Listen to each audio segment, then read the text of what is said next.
You know what would make that better? A cup of White Cane coffee.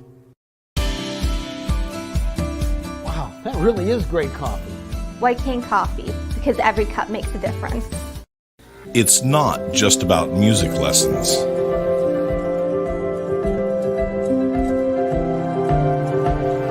It's about hard work, perseverance, dedication, self-expression, making memories. Let's make memories together. Good morning, everyone, and welcome. As White Cane Coffee presents Coffee and a Conversation. We're live here in the White Cane Coffee Cafe in the plaza across from Tops. As you can see, the cafe is open for business through all this construction downtown. Stop in, get yourself a fresh cup like I did this morning. A cinnamon roll, maybe a hand pie, some other delicious baked goods. They've also got iced mocha and frozen lemonade and iced tea as well.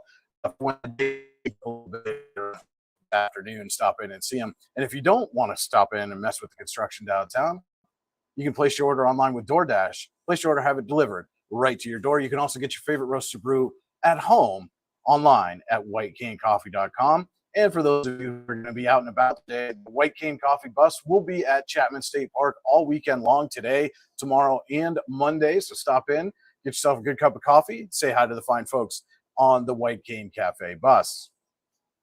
And we do have a special Coffee and a Conversation edition here this afternoon.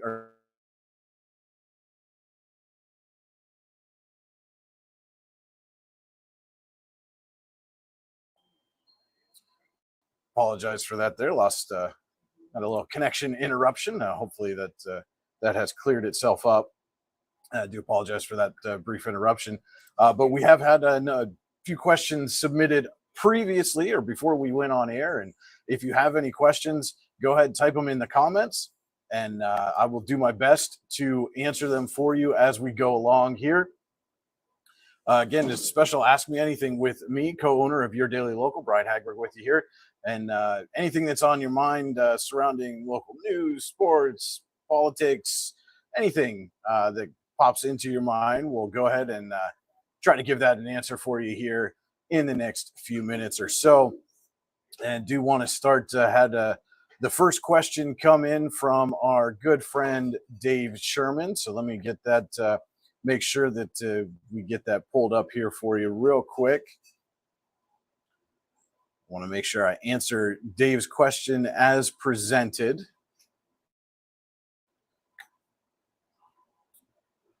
And so Dave asks, and he says, thought I'd start you off with an easy one. When the roundabout is completed, traffic will, ?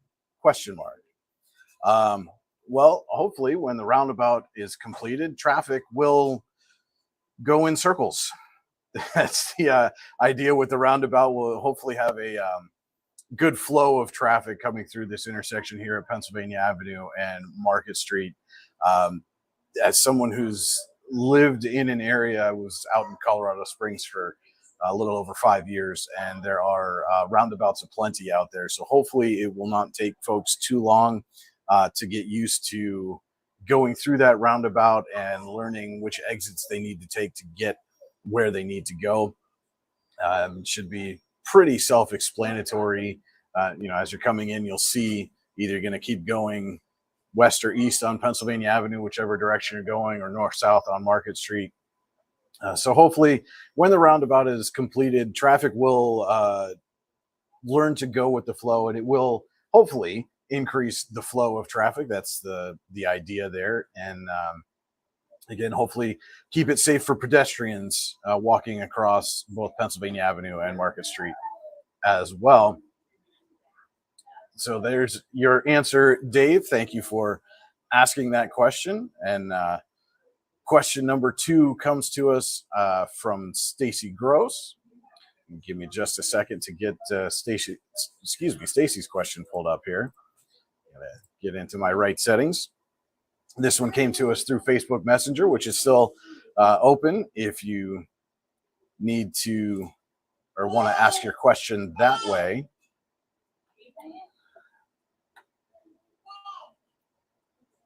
And again, taking me just a second to get into the messaging app here. And Stacy asks if you could be Walter's bowling ball or the dude's rug, which one would you choose to be and why? That is a very unique question, an interesting question. Um, I think in the grand scheme of things, I think I'd prefer to be a bowling ball.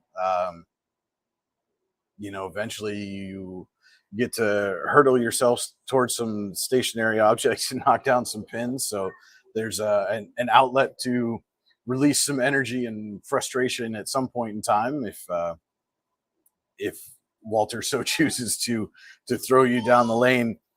So yes, I think at that point I would choose to be Walter's bowling ball as opposed to the dude's rug. Though the dude's rug obviously gets a lot of use and is incredibly valued by the dude, and who would not want to be valued by the dude? And for those of you who are not familiar, the dude from The Big Lebowski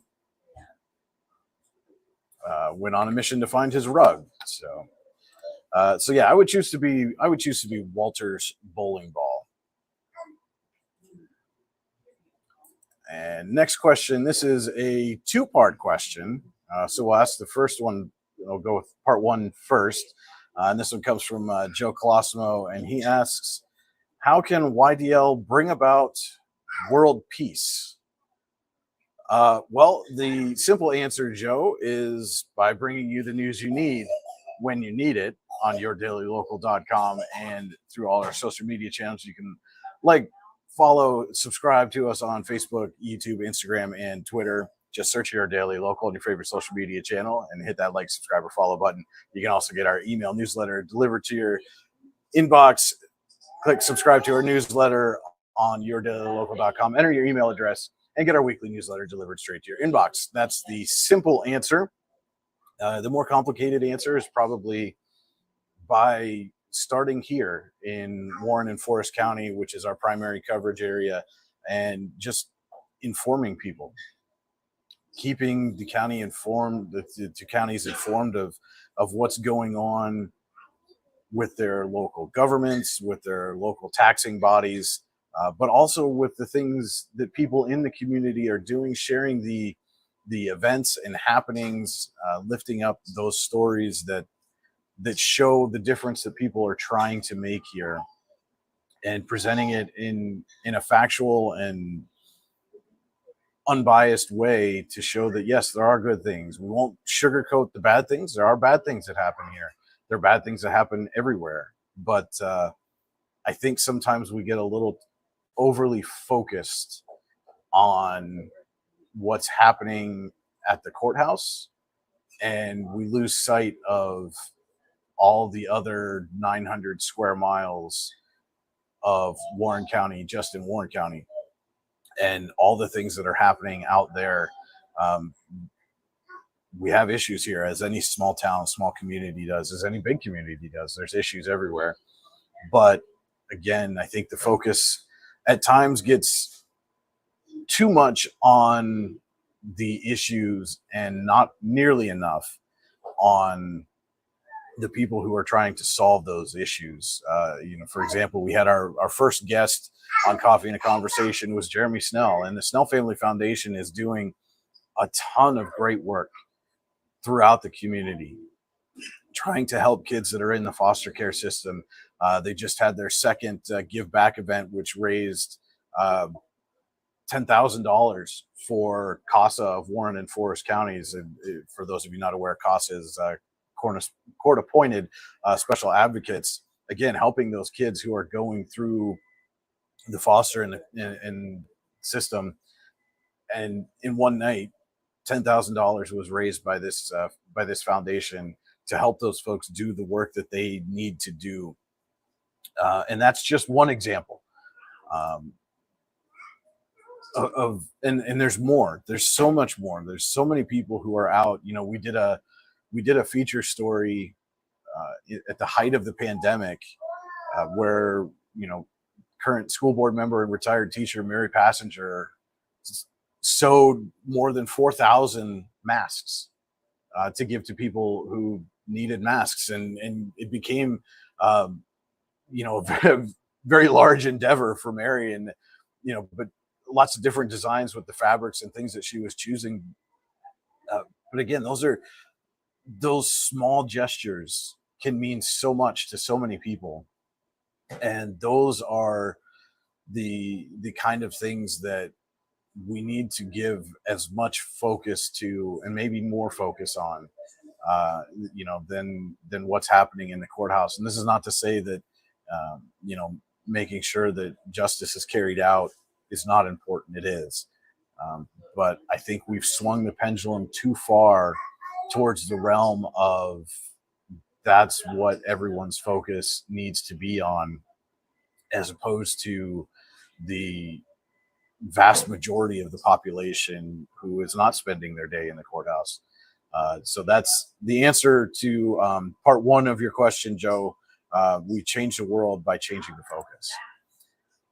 The second part of Joe's question is, and what he calls maybe the more important part, if we looked in the Hagberg pantry right now, would we find spam?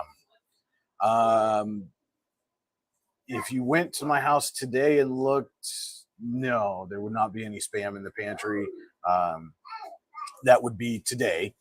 There has been spam on occasion in the Hagberg family pantry. I currently have 3 daughters, 10, 8, and 6, who are very particular when it comes to their tastes, and they, as young kids often do, have a little trouble wrapping their heads around what exactly spam is.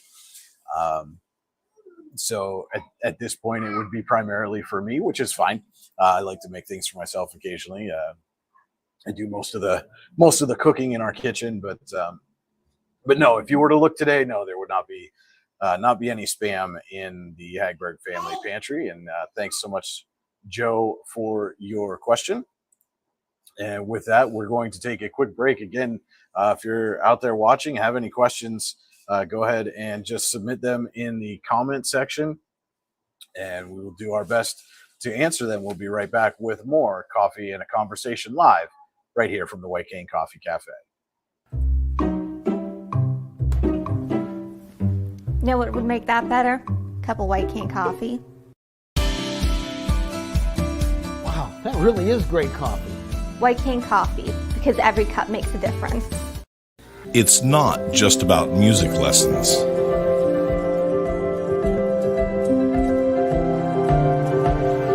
It's about hard work, perseverance,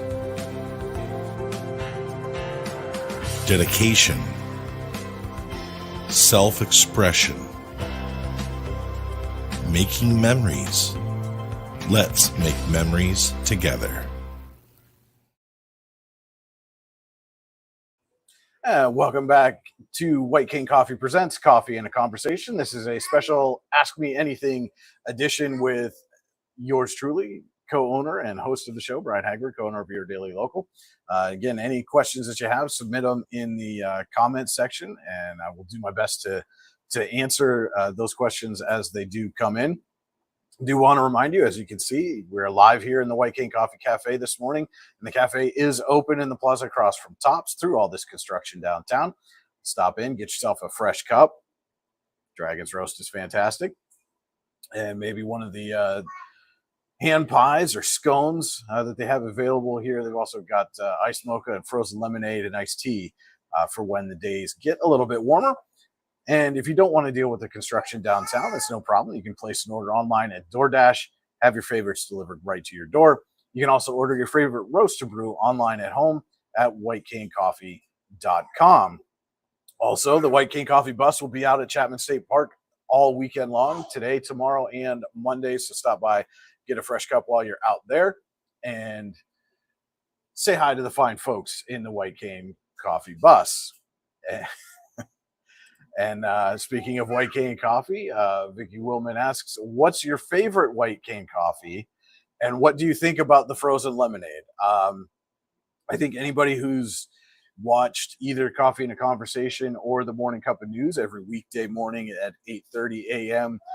Probably knows that the cup that I have right now, the Dragon's Roast, is my favorite. A close second would be the High Octane, because especially this time of year when we've got meetings, events, and happenings aplenty, combined with covering the state playoffs that we do over on our sister site, d910sports.com. The days get a little hectic, and that High Octane provides a nice little pick me up when we're getting a little bogged down with everything that's going on. And what do I think about the frozen lemonade? I'm seriously considering, once I drain this cup of Dragon's Roast, that I'll be taking a cup of frozen lemonade to go home with me. So yes, delicious frozen lemonade that they have here, homemade lemonade that they have right here in the White Cane Coffee Cafe. So highly encourage anybody who's out there thinking about it, stop in, give it a try. It is well worth coming down here to the White Cane Cafe. And thank you, Vicky, for your question. Another question coming from Deborah Hagberg. Hi, Mom. Do you routinely get more good comments or criticism for coverage of news and sports? And how do you deal with suggestions?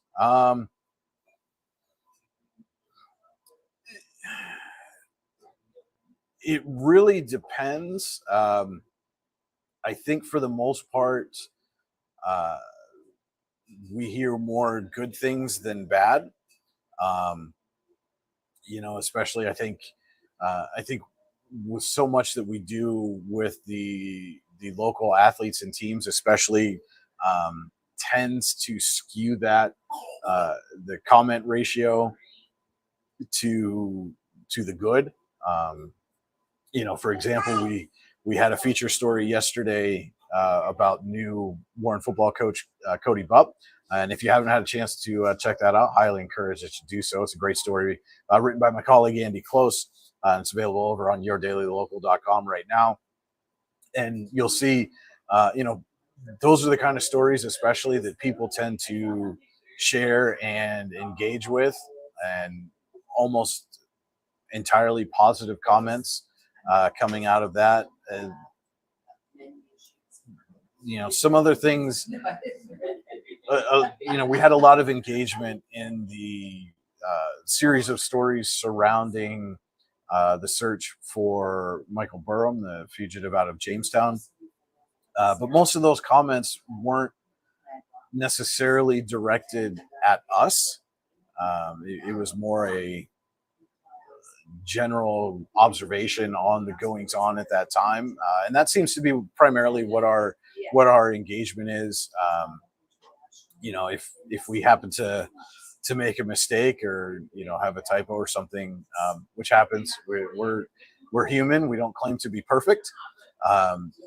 People will point those out to us, but those are primarily hey, I just saw this story, and so and so's name is spelled wrong, or something to that effect. We have received criticism in the past from regarding certain stories, and that's fine. We welcome it. How we deal with suggestions is really on a case-by-case basis. It depends on the story, depends on what the criticism is. If it's something that maybe we didn't take into consideration and it is a valid criticism, we'll certainly be open to looking at changing the way we might cover something in the future. But yeah, I mean, we're open to criticism. We want our coverage to be done in such a way that it provides value to the community, and you can't really do that if you're not open to constructive criticism. If people make a suggestion on what they want to see, and we don't take that into consideration, or we think we're above it in some way, then we're not providing the value to the community that we should, and we're not doing our jobs the way that they should be done. So constructive criticism is always welcome. We don't typically just dismiss anything out of hand.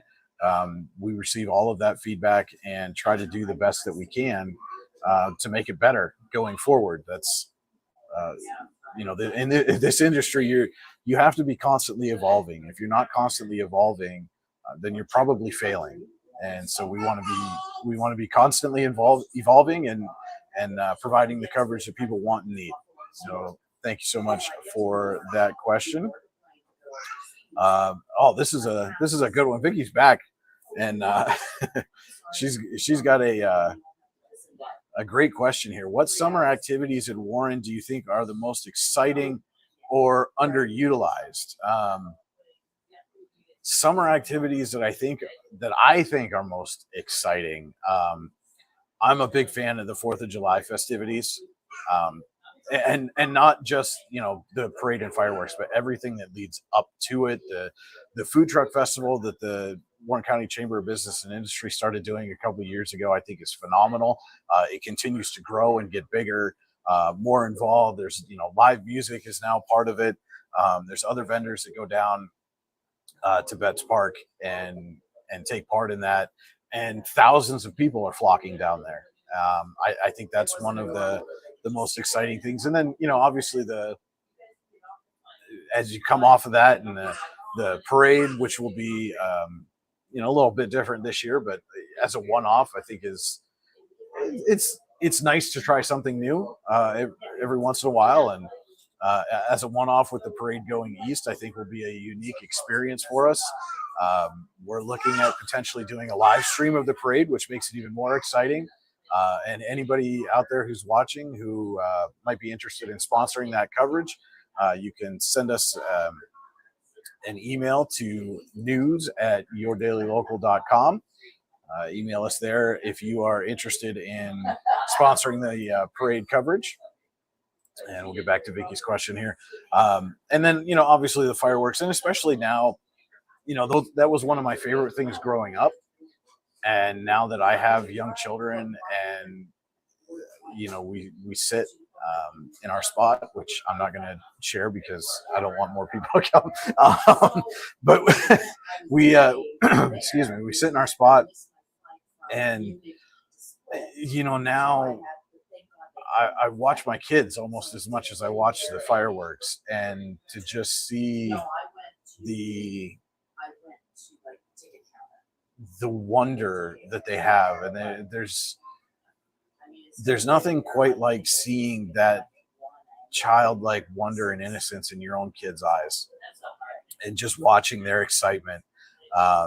Every time there's one of those real pretty ones. And it's interesting because all three of my girls have a different favorite color, and you always know when one of their favorite colors has been represented in one of the fireworks, because they scream just a little bit louder for that one. And that's a lot of fun for me to watch.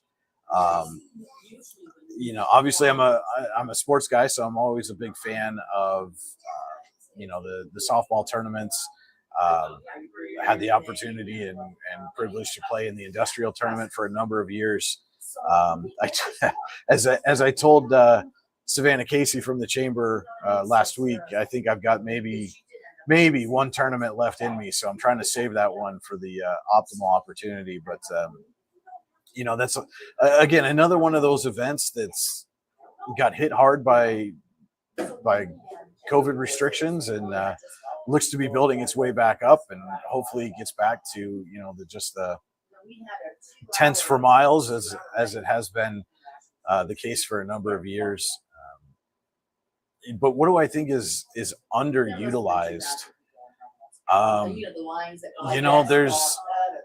There's a plethora, I think. Yeah, I don't know that there's a single good answer to that. And I think the response to that is to tell anybody who says, and we hear this often around here, is, well, there's nothing to do. Well, that's just patently false. we as part of our email newsletter that we send out each week, we include a list of the week's events, and it includes the government and municipal meetings, and other bodies that meet throughout the week. But it also includes all of the events that go on, and especially once we start getting into April, May, in the heart of the summer. When we get in there and start getting into Friday, Saturday, and Sundays over the summer, those are lengthy, basically paragraph worth lists of just events that are going on.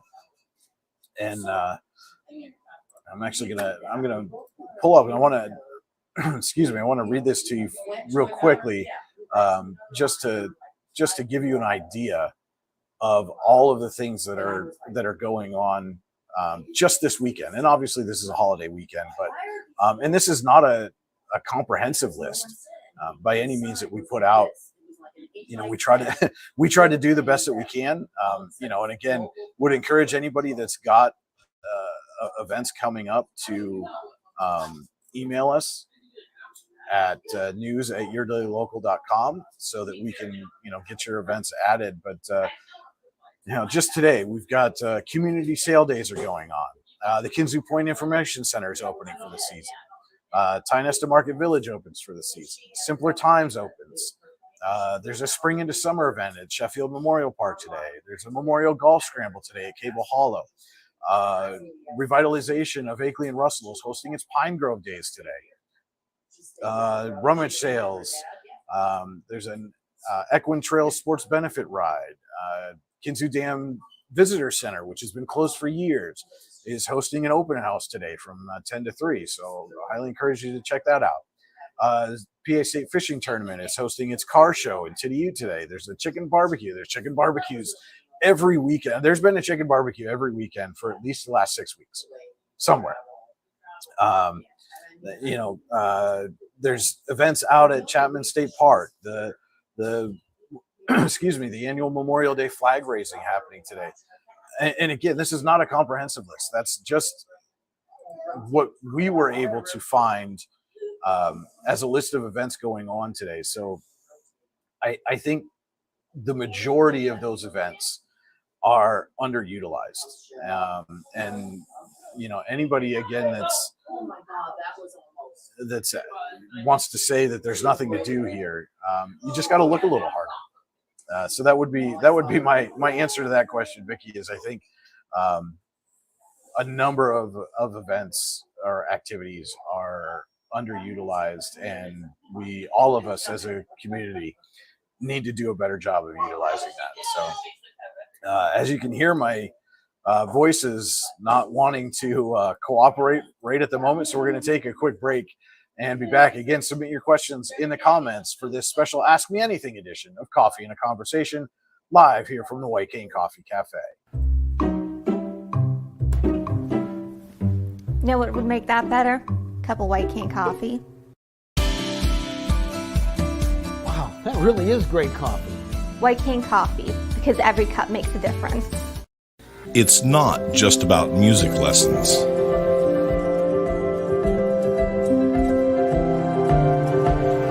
It's about hard work, perseverance, dedication, self-expression, making memories. Let's make memories together.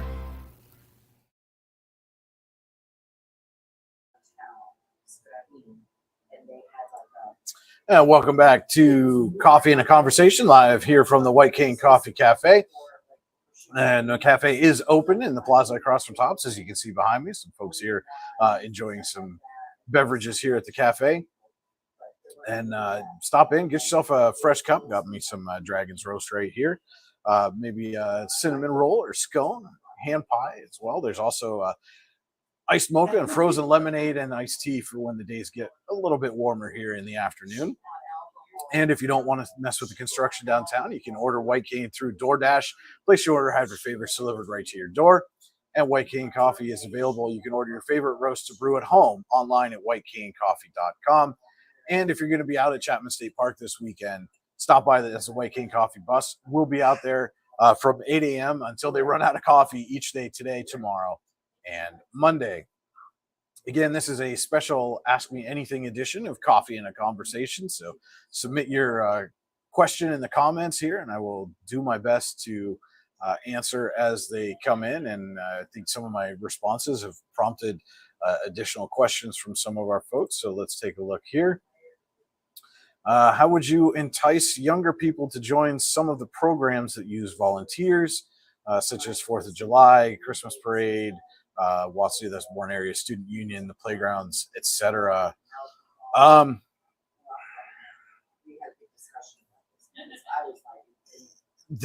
Wow, that is a good question. I think volunteerism as a whole is just generally down, and I think there's excuse me, it's not unique to our area by any means, and I think a lot of that is just societal. There's more households are two-income households now than there were decades ago. And I think more households are multi-job households than there were even 20 years ago. And when you're working full-time or multiple jobs, finding time to volunteer becomes an issue. And for younger people, when they don't see their parents volunteering, that initiative maybe is not there. It's not something that enters their mind, and that makes it difficult. And we see it, as the generations come down. For example, my grandfather was a volunteer at the Scandia Fire Department forever. But even as I was growing up, getting into the age where I was a teenager and maybe old enough to start doing some of those things, the time factor. I was a student full time, a multi-sport athlete, and held a job. And when you combine all of those things, the amount of time that you have left to spend volunteering is very little. And that was, now, were all of those things necessary for me? No. Obviously, did I have to play sports? No. Did I have to have a job? No, but it was incredibly helpful. And we're seeing more and more of that. And, you look around the country right now, and there's a number of state bodies that are rolling back labor laws to entice younger folks to be able to start working at an earlier age, and longer hours. And the more we as a society start doing those kind of things or continue to promote those initiatives, the harder it's going to be to entice kids to volunteer, to even younger kids to volunteer for things. I think there's participation in a lot of activities generally is just down, again, and it's become a time issue. It's become a societal issue. You see so many kids are I've got to play baseball year round, or I've got to play my sport year round, and I've got to go to all these tournaments every weekend, or I've got to do whatever my career path is. I've got to start going to prepare myself for all those things, and it does not, again, lend itself to an ability to volunteer. And there's no emphasis put on volunteering anymore. The emphasis is on do whatever you have to do to put yourself in the best position to succeed. And there's value in that, but again, as with most things, we've maybe swung the pendulum a little too far in that direction. So many societal issues that we have are really about finding the middle ground. And, so often in our efforts to do that, we go from one extreme to the other. And I think we've seen that now, with the way that we're encouraging kids as far as how to set themselves up for success. Is that it's all about me, and I've got to get mine. I've got to showcase myself. And so I think it's going to take, again, a societal shift in putting the emphasis on, hey, it's okay to take some time and volunteer at the student union. It's okay to take some time and spend your summer being a playground supervisor.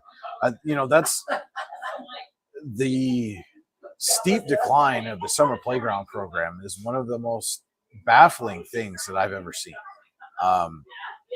When I was a kid, that was everybody was at the playground, and every playground pretty much in the county was open, and everybody went there. I mean, even when I was living in Scandia, everybody came to the Scandia playground every day, and we spent basically our entire day there all summer long.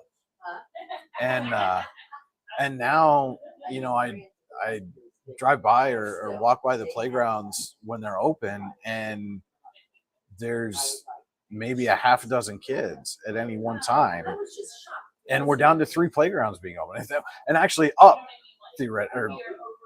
in all aspects, up now to 3 playgrounds. There was only 2 open for a couple of years, and they're all within the city. This was a program that we had. Not only did we have full playgrounds everywhere, but it created a sense of community among the kids. I went to Beatty Playground. That was the one closest to my house when I was a young kid. My best friend went to DeFreeze, and there was a rivalry, quote unquote, between the 2 playgrounds. And we would have all encompassing tournaments, kickball and box hockey and tetherball, whatever else. And there was a lot of bragging rights on the line for whoever came out as the winner of those tournaments. And again, it just created this sense of smaller community within the community.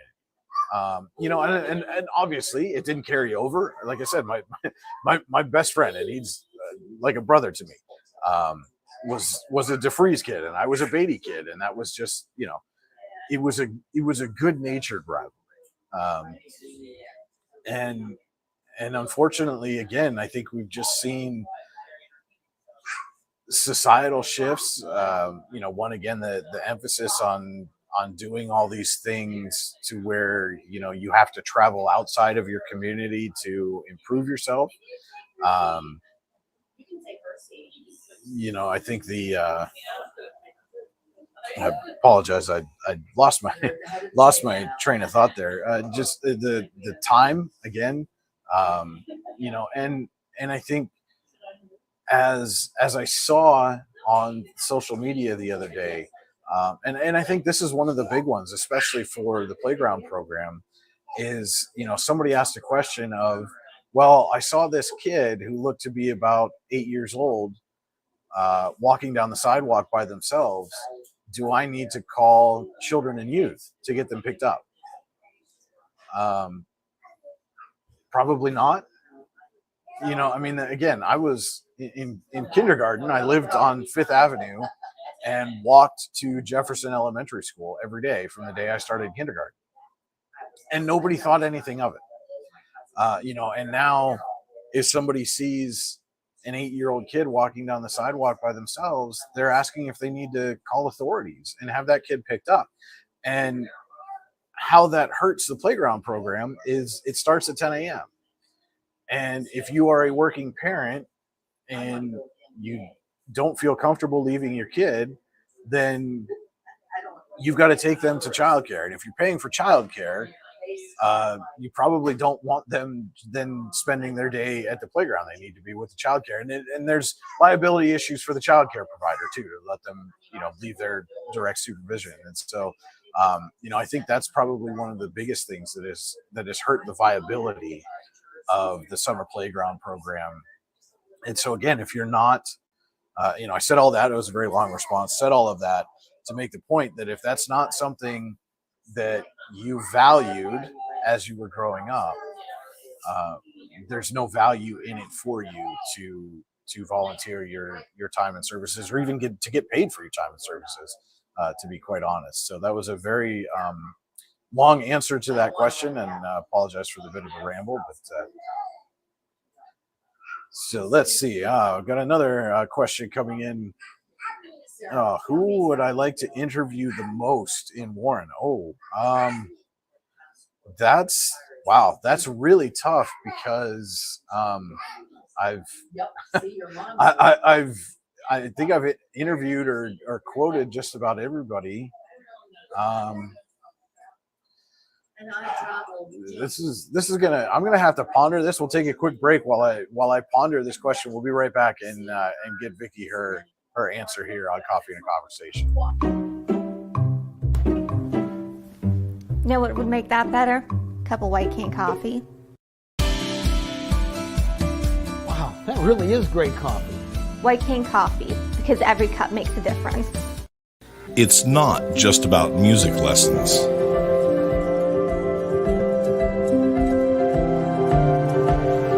It's about hard work, perseverance, dedication, self-expression, making memories.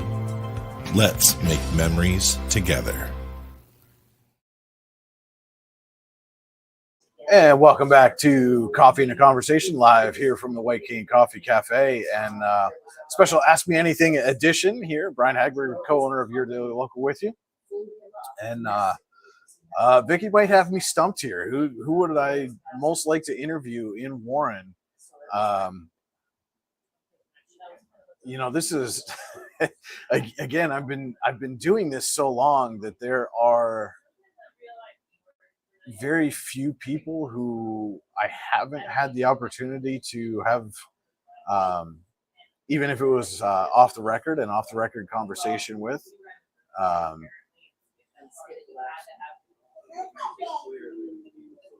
And again, I'm kind of stumped as to who would I most like to interview. I mean, I've got a list of people that I would like to have come on our Coffee and a Conversation, and I've reached out to a number of them already, and we're trying to get some of those things set up. And I'll take time now to say we've got recent primary top vote getter in the Warren County Commissioner's race, and former Sheriff Ken Claycamp is scheduled to come on and be our guest next week. So I'm looking forward to talking to Ken, and he is one of the few that I haven't had the opportunity to have a real good conversation with. So I'm looking forward to speaking with him next week. I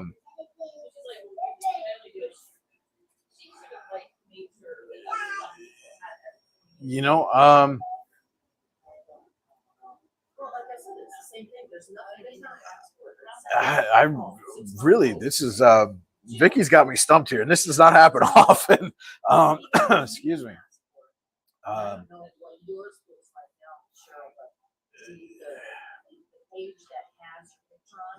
think if I had to pick just one person, because mine expires in 2027. And here's, I'll couch this a little bit, because they are not living in the area anymore, and I know that's kind of a cop out, but I think the one person I would love to sit down and have a real discussion with completely uncensored, I think would be Eric Paddock. He's a former managing editor over at the Times Observer. He was there when I first started there 13 years ago now. And excuse me, I would love to sit down with him and just kind of discuss the evolution of the industry over time, and especially how it applied to us here in Warren. So there's my answer to that question, couched a little bit. And a follow up from Vicky says, "Who has impressed me the most that I've interviewed?" And I'll have I'm gonna have two answers for this. The one that I don't know if impressed is the right word, but the most insightful was actually just a couple of weeks ago when we sat here in this cafe and I had the opportunity to have a conversation with Arthur Stewart. It was very insightful. Arthur is somebody that has obviously been in the public eye for a long time, and who I have covered, quote unquote, closely over the last 3 years on the school board. And there was a lot. We probably could have sat and spoken for about 3 hours that day. And so I was very. That was the most insightful, I think, interview that I've had.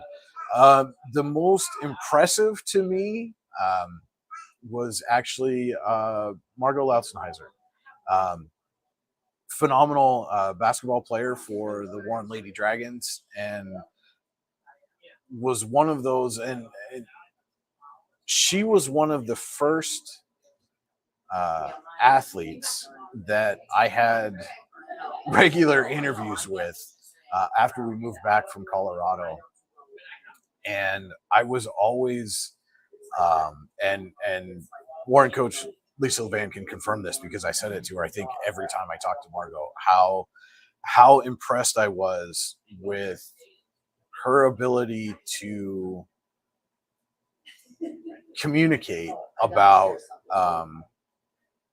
things that had just happened, coming off a 32-minute basketball game, and usually, more often than not, being the primary ball handler and leading scorer, and obviously lots of interview requests, and but she was always able to communicate clearly, confidently, and without hesitation. And again, this is not to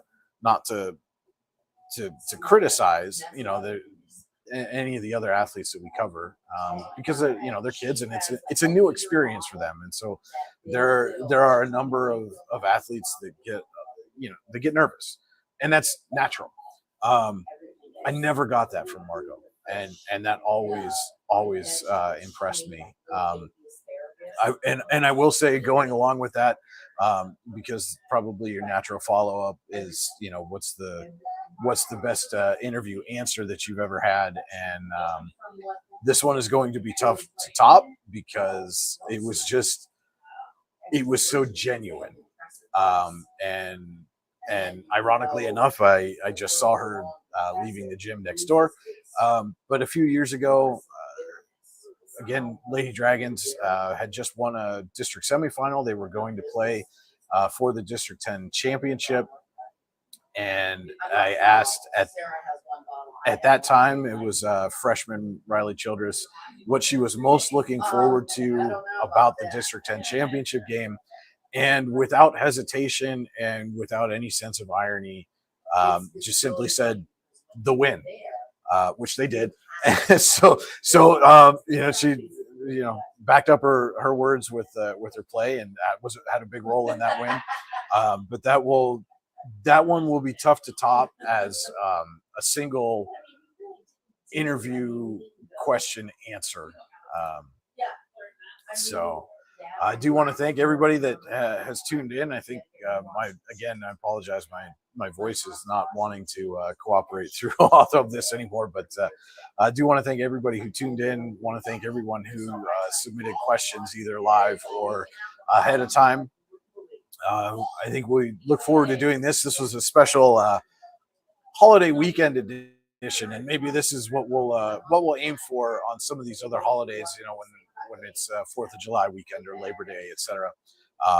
You know, maybe and I'll have convinced my colleague Andy Close to come down, and you know, maybe we'll get Chris Rossetti, our other co-owner, via satellite, and have these Ask Me Anything sessions periodically throughout the year. But again, I want to thank you so much for everyone who submitted questions. Thanks so much for everybody who tuned in today. Don't forget to tune in every weekday morning at 8:30 for your morning cup of news, fueled by White King Coffee, and every Saturday at 9:30 a.m. as White Coffee presents Coffee and a Conversation. Again, our guest next week will be former Warren County Sheriff and presumably future Warren County Commissioner Ken Claycamp. Looking forward to sitting down and talking with Ken. It should be another great conversation. So thank you again so much, everyone, for tuning in. Have a great Memorial Day weekend. And remember, if you change one life, you change the world. Cheers. You know what would make that better? A cup of White King coffee. Wow, that really is great coffee. White King coffee, because every cup makes a difference. It's not just about music lessons.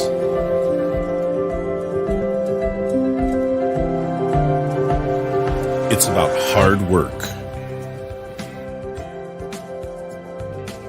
perseverance, dedication, self-expression, making memories. Let's make memories together.